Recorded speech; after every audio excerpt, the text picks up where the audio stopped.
Connemara, Ireland. This remote corner of the country is home to hundreds of tiny lakes, most no larger than small ponds. For centuries, locals have seen strange creatures lurking in the shallows. Deeply intertwined in Irish folklore, these mystery creatures are not acknowledged by science, but sometimes the truth outruns the fiction. We'll spend a week with an author on the topic who admits that many sightings cannot be explained. These are their stories.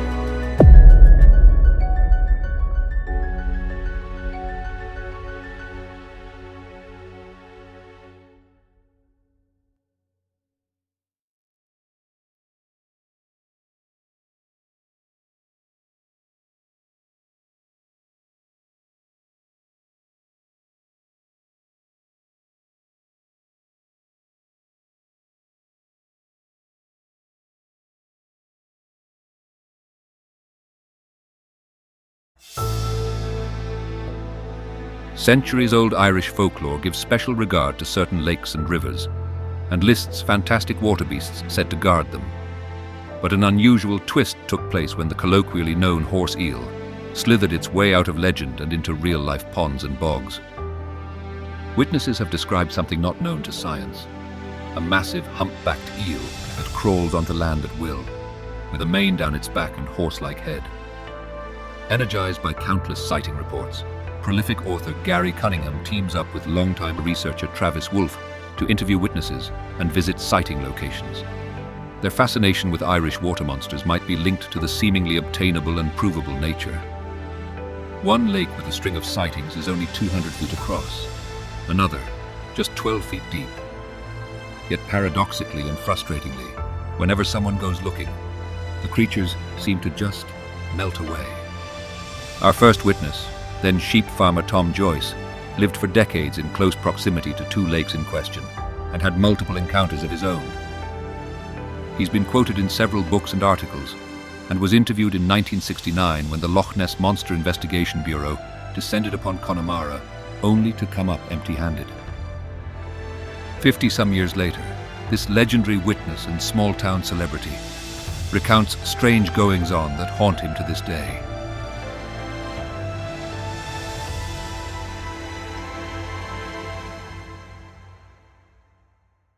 There were two unusual things. The first one was absolutely out of this world.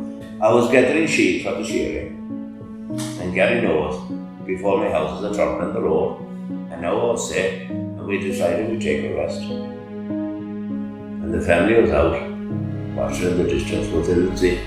And suddenly, after that river coming in from the harbour, the sea came up. It was interesting. And what was it? It was bluey black, and the sun was glistening. It was like this stars, glistening. It moved with no weight. It just moved like that, as if it was walking on the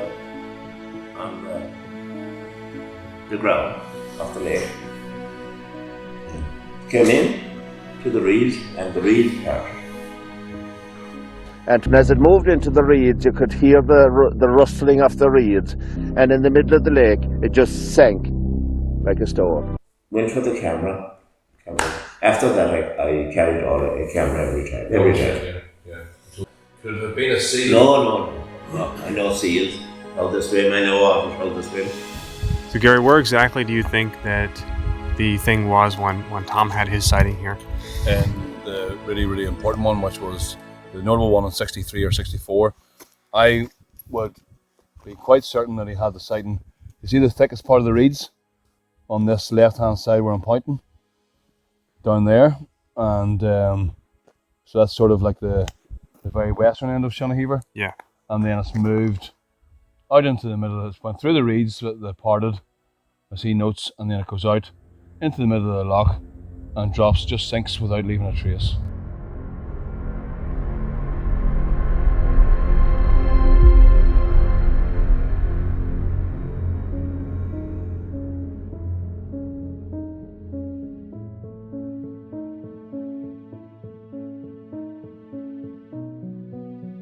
And the second one it was just sitting there. And as I came to that section of the lake there, I had a clear view of a species with 3 distinctive humps and a brighter colour than any of them I've ever seen before. And I could actually hear the noise. It was making a floppy sound in the water, and all the wild duck came up in great fright and disappeared in the direction of the hills. That was the most recent one. So it's obviously clearly still around. And then you had the old one, way back in my father's time, Mrs. Whelan, I told you that. She was footing the turf, you know, turf was. And she seen this creature coming up, grazing in the lower.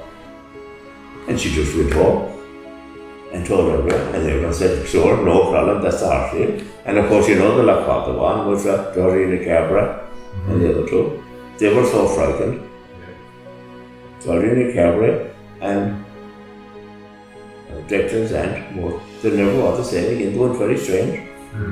They got such a shock. Because they'd followed them into the island and they described it as a big open mouth. And you know the Dutchman and the other people at the factory in the Horner, they described the same thing, swimming, but no way. So, you know, Commander Kirk said, something amazing. It's moving, just leaving no way. And didn't like that. I spoke to Adrian O'Connell a few years ago. Adrian, oh yeah, he was there. I spoke to him. Got his number, I had his number, and I spoke to him.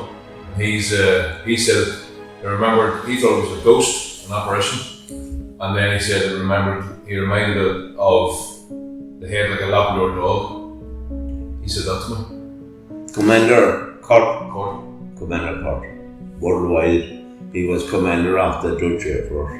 Remember the gentleman you were with when you were up, Frank Mason?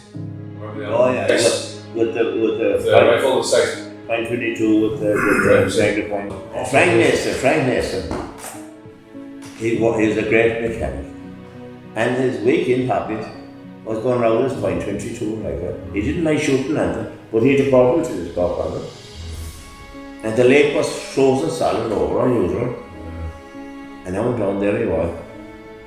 And the next thing, comes out of the ice, crashing through it. And we were passing for about, I'd say, 50 metres, crashing and dying, and then dropped. That was unusual. That was the only time it actually broke through the ice. I don't know. And most of the sighting that I know of and heard of was in dead, flat camp condition midsummer. Dead flat camp condition. Tom, what do you think the animal is? If you have to guess, I have no idea. I would say it's some historical animal that somehow has survived.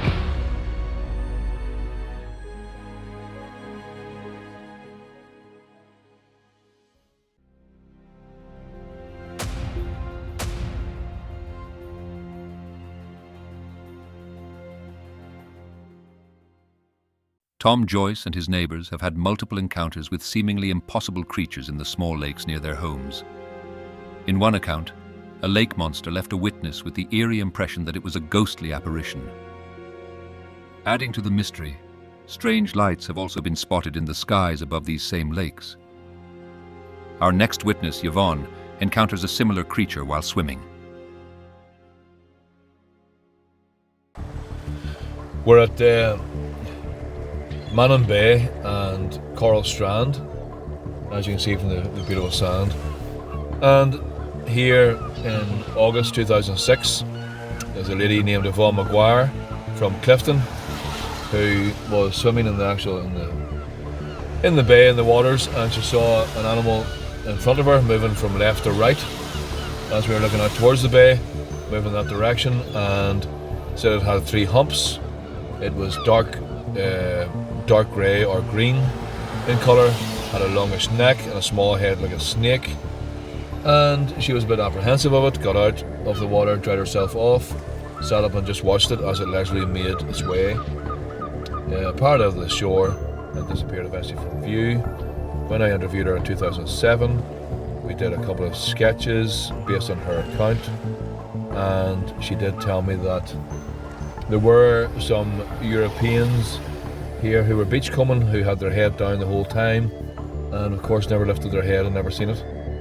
So that isn't too long ago, and in the whole lake monster phenomenon in Connemara, and it's quite fascinating. So.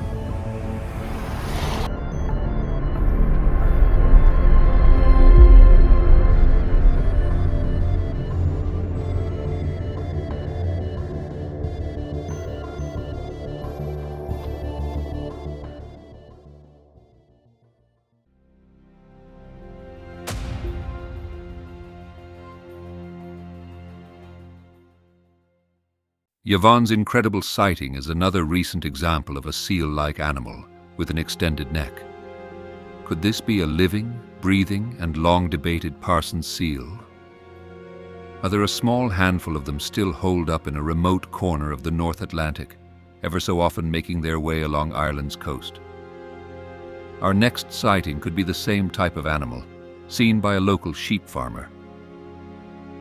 The journey from nearby Ocean Fjord to this tiny lake requires navigating a 1.5-mile stream and vertical climb of 150 feet.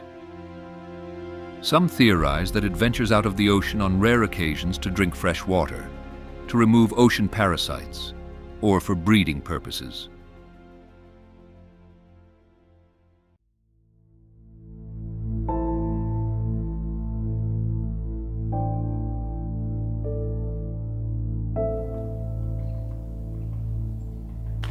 Okay, so you were heading back home, was it? I was heading home, yeah. I was up visiting my neighbour Tom Joyce. Right. So you come around the corner there. Yeah, I was coming down there in the jeep, so I was, and I was looking over there, and I seen something on the bank, and I thought it was a cat, you see.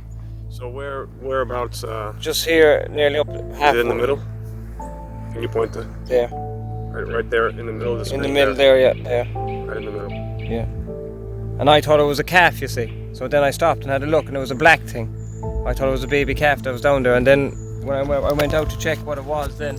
Yeah. And it was like a seal, so it was moving along, so it was. And it walked, I came out this side and I ran up along and crossed at the stones there, see the stones in the river.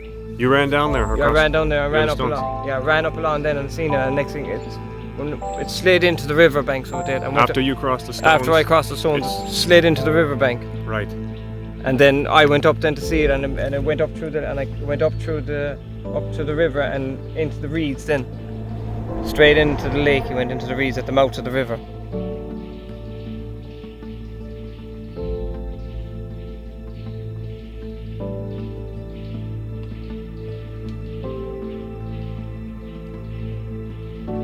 And I seen him swam around then for a bit in the reeds, and then it just took off then. Now when you crossed the river here and you saw it in the middle of the screen here, yeah. How did it get from here? It moved like a seal. Hopping? Hopped along like a seal, so it did. And it was moving fast, like it was able to go fast, like. Is there anything different from a seal?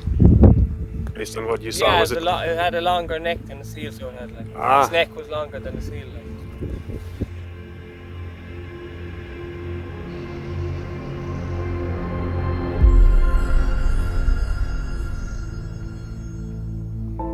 That's incredible. That's fascinating. Like, I remember I rang you and you very kindly told me what had happened. Yeah. Tom phoned me on the Monday evening.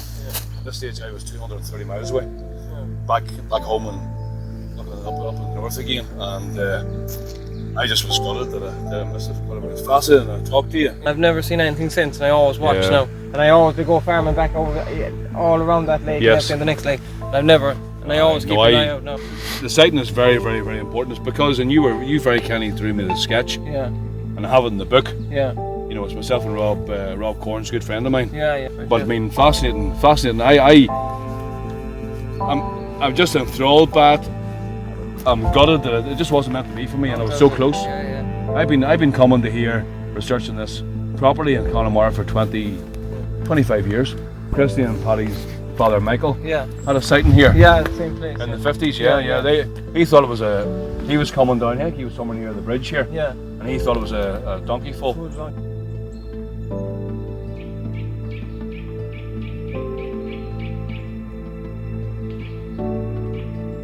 He thought it was the donkey had given birth to the foal, Yeah. and he wanted to go down and make sure it was all right. And then he got down close and he realised it wasn't, Yeah. and it was black. Yeah. And it walked around. It walked around the donkey. He kept on circling around the donkey, Yeah. Yeah. and then it disappeared into the river. Yeah.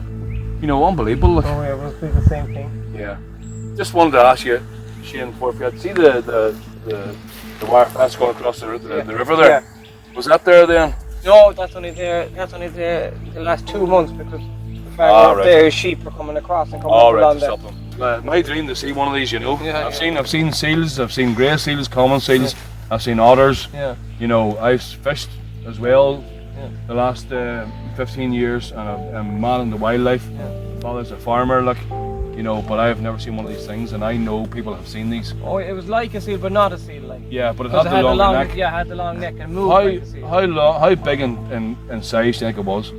Oh, would the have been- animal overall. Yeah, like, overall would have been about 5 foot, 5 foot. and his neck would have been about maybe 1.5 foot, Oh, right, okay. 1.5 long. So. That's brilliant. Like, but Yeah. definitely not like the common seals. You know the common seals you see on No, the no, oh no, But different. it, No, because it wasn't yeah. as fat as them. Like it was, Yeah. it was something different, but like a seal. Like, Yeah, but that's dark- the only thing I could recognise. It like a seal, but it wasn't a seal. Yeah. And that's why I was making sure I ran down to see then, Yeah. and it definitely wasn't a seal. Shane, one more question. Would you say that the length of the neck was how many % longer than a regular seal that you're familiar with? Like, is it double? Was it triple the length from the the chin to the Yeah, it's how do you say kind of. it? It was thin too. It's not. Stomach or something. Yeah. It was thinner. Like it's not. Like, it Shoulders. wasn't put on. Like his head is just above his shoulders. This is longer. Like. But it didn't have. Did it have ears? I didn't ears? notice No. ears on it, but I wasn't close. Yeah, to close enough to see ears, it. But I didn't notice any ears. It didn't make any sound. It didn't make no, any didn't make barking any, sound no, or grunting sound. No noise at all. It just slithered off into the lake. Like That's unbelievable. I know you watched it for a good 15 minutes, then you went up and seen Tom, and Yeah. you 2 years watched it. Yeah. But where did it go? Do you wonder? Where I did it go went to? into the middle of the lake. And then do you think it disappeared, or was it still there and you just got bored, or did you just try No, to see because it? I was waiting for something to come up. It never came up.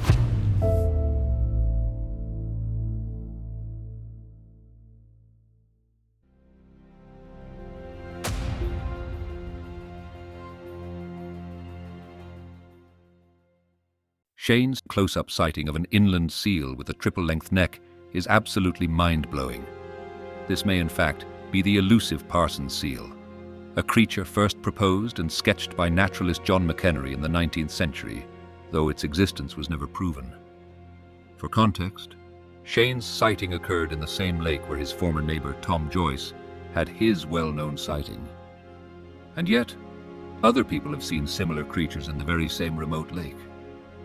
They'll apparently migrate into the lake for just a few hours or days and leave as quickly as they came. And, true to form, a decade or two later, they inevitably find their way back. A short drive north, another man tells of multiple sightings of horse-headed animals in the lakes around his home. One key question remains. Are the long-necked seals and horse-headed creatures two distinct species? Or has the culturally revered image of the horse helped mold their perceptions?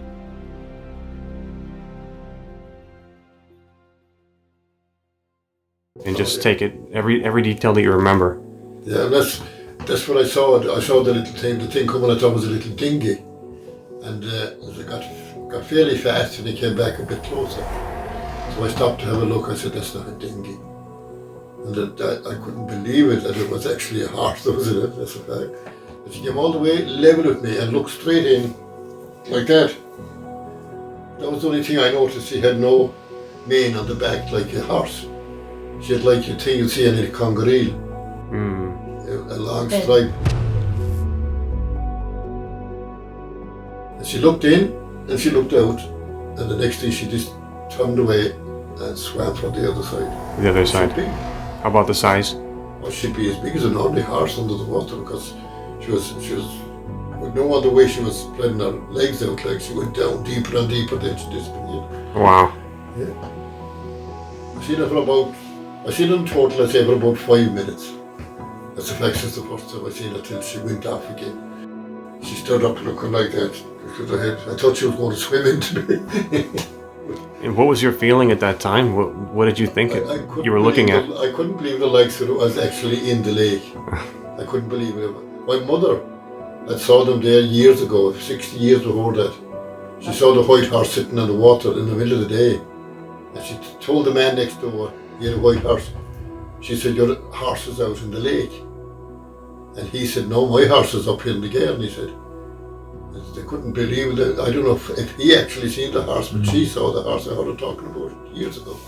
I think I told you that before. You did, yeah, you did. Yeah, She thank saw you, the yeah. horse years ago. It's fascinating. And what you saw wasn't a horse because it didn't have the mane. Is that right? It was a horse, it was the head of a horse, Yeah. and it was definite. But it had a different mane to a horse with hair going down the mane. Like.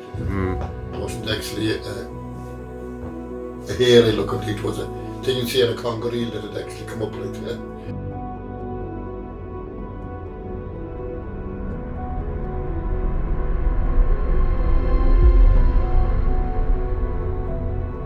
Smooth. That's what he had on the back of his head as well. Yeah. Yeah. A pure white horse. It's like a horse you'd see in a race.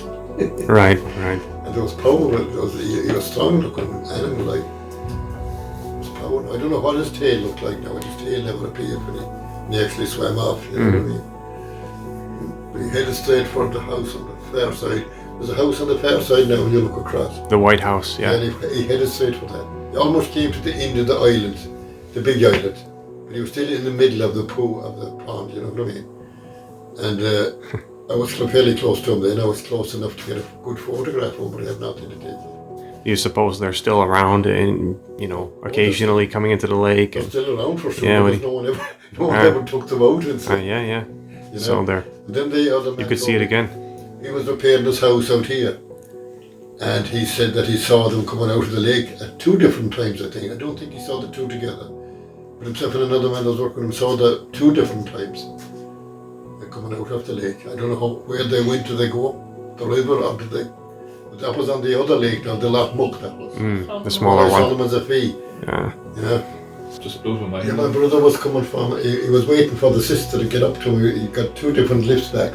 This to the little, where you turn up the hill here. Yeah. And he was standing there, and he said the big splash was outside. We couldn't see anything, but he just heard the big splash in the water. So he thought it was a fish or something. Yeah. So the next thing, he saw the thing running across the road and then up the mountain. Wow. And he said he nearly died in his shoes where he was standing. He said it was as big as a brook. That's what he said. It must be one of them horses. Like. How long ago was that? Oh, that's years ago. Don't maybe he hadn't, but Right. he said he was coming from Linan Uh-huh. and coming to the big hill now where you come up here. Uh-huh. He only had a bike, so he jumped off the bike and he saw this. He passed out this thing he thought was Uh-huh. an animal of some kind, Yeah.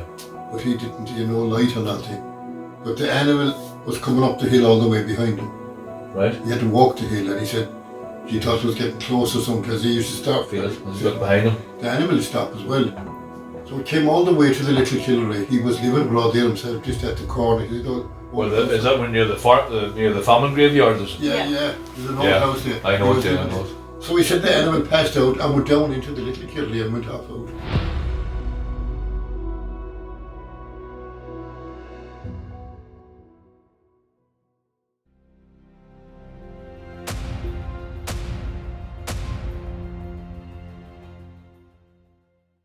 Phil's sighting of a horse-like creature with the mane of a conger eel is truly remarkable, but the story doesn't end there. His mother, brother, and neighbors had similar encounters over the decades, spotting strange figures moving in and out of the lake. These creatures appear to be transitory, yet they eventually return to these small freshwater lakes for reasons still unknown. Let's go just over the hill to the point where Phil's brother and son, John and Patrick, saw the creature. In April 2007, John and Patrick Mortimer, who are from a place called Ross Row, which is just back up north there up the hill, saw a large upturned boat boat like a big bag of an animal down in that loch. That loch is called Loch Muck, and it's still in Connemara, County Galway, very near County Mayo and near Killeray Harbour. And they saw it roughly, they were down closer to the road and they just watched it. They saw it, they were too far away at this stage to get anything on their mobile phones, and they watched it. It was fascinating. They knew it shouldn't have been there because they live near here, every inch of the lake, and it disappeared, sunk disappeared from view, and they didn't see it again. And that was April 2007. And What? it looked like the upturned shape of a curragh. In the same size. Yeah, and roughly the same size. Yep.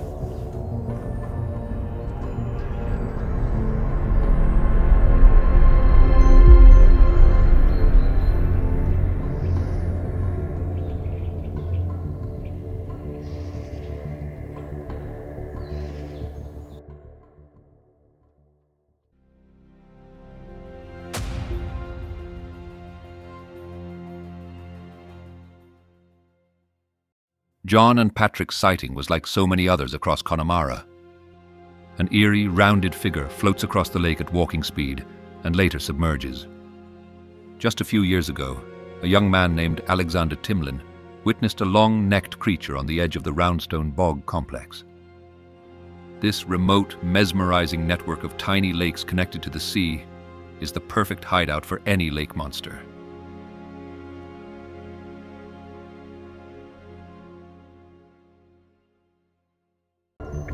In this loch, which is called Foreglass, the very last sighting that I know about happened in 2015. A young guy called Alexander Timlin, or Timmins, saw an animal with a 3-foot long neck.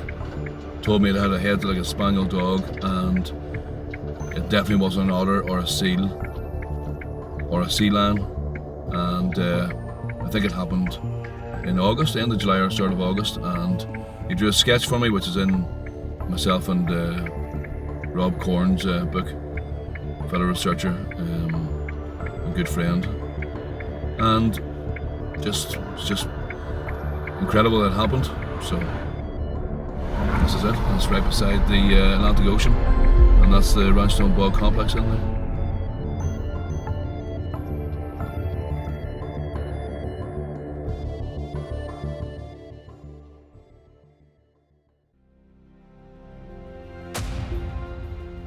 Now, let's add map points for the sightings not detailed in this film.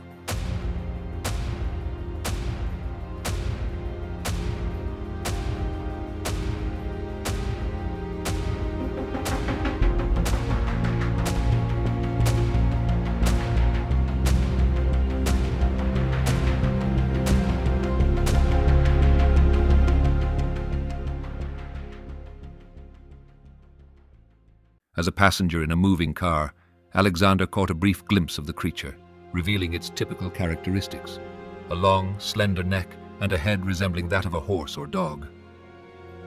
Other sightings indicate that the humps along its back are visible only when it lowers its head. Loch Foreglass, linked to the ocean by a small stream just 800 feet away, begs the question once more. What motivates these creatures to visit small freshwater lakes for short periods before returning to the sea? Let's look at a few more notable sightings in the area, specifically ones where the witnesses are no longer with us or chose not to go on camera.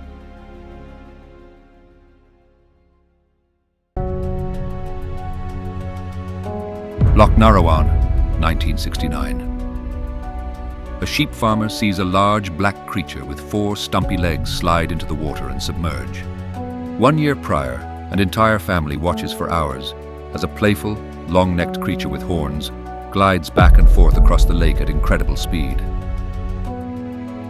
And I had a camera in the house, but the film was gone.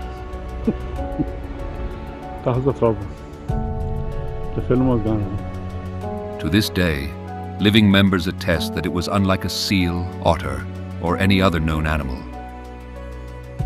Loch Anna, 1977. At a remote cabin, a summertime barbecue is interrupted by a strange sight.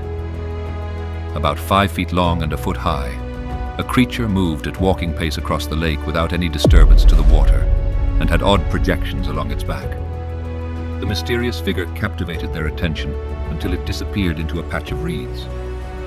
Nearly 50 years earlier, while working along this very lake, a man and his mother encountered a massive, eel-like creature rising from the depths.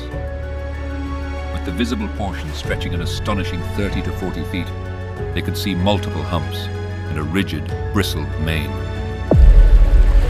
For a quarter of an hour, They watched in a daze as it thrashed and rolled, before finally sinking back beneath the surface. Loch Fada, 1954. 3 fishermen aboard a small boat spot a mysterious slender shape gliding through the middle of the lake, prompting them to retreat in fear. It was seen near the small islands in the distance. The creature had a gaping shark-like mouth, wormy skin, and prominent eyes. The fishermen would never again return to the lake. As our journey comes to a close, at least for now, one question lingers. What are these creatures that countless witnesses have seen across Connemara's scattered lakes? Perhaps out in the depths of the North Atlantic live a critically endangered, transient flesh and blood sea monster, which has thus far slipped through the cracks of discovery. Or just maybe, they're a fleeting glimpse into the past, a kind of ghostly projection from an ancient time when these apex predators ruled the same lakes they're seen today. In the shadow of the misty hills, within the dark, swampy bogs of Connemara, something real stirs beneath. Whether an undiscovered species or an echo from the past, the search for truth is far from over. With your help, we can record more witness stories, dig deeper, and continue to follow the trail of Ireland's legendary lake monsters.